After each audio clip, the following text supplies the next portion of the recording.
గత జగన్ ప్రభుత్వ హయాంలో జరిగినటువంటి అవినీతిని అంతా కూడా కూకటి వేలతో పిగిలించే ప్రయత్నం చేస్తోంది చంద్రబాబు సర్కార్. ప్రస్తుతం మాజీ డిప్యూటీ సీఎం అలాగే ఎక్సైజ్ శాఖ మంత్రిగా పనిచేశారు నారాయణ స్వామిని సిట్ అధికారులు ప్రశ్నించినటువంటి సందర్భం. చిత్తూరు జిల్లా పుత్తూరులోని తన నివాసంలో లిక్కర్ స్కామ్ విషయానికి సంబంధించి పలు ప్రశ్నలు సంధించారు. సో దీనికి సంబంధించి ఆయన కూడా పలు జవాబులు కూడా ఇచ్చినట్టుగా తెలుస్తోంది.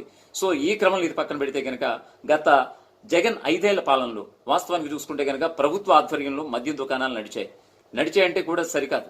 అక్కడ డిజిటల్ అంటే దేశవ్యాప్తంగా డిజిటల్ లావాదేవీలు ఉంటే ప్రభుత్వ మద్యం దుకాణాలు మాత్రం డిజిటల్ లావాదేవీలు లేనేలేవు. కేవలం మాన్యువల్ గా డబ్బులు ఇస్తేనే బాటిల్ వచ్చేది. సో ఈ క్రమంలో ఇదంతా కూడా అవినీతిమయం చేసి పాడేశాడు జగన్ అనేటువంటి ఒక ప్రధానమైనటువంటి ఆరోపణని నాటి నుంచి కూడా ఆరోపిస్తూ వచ్చింది.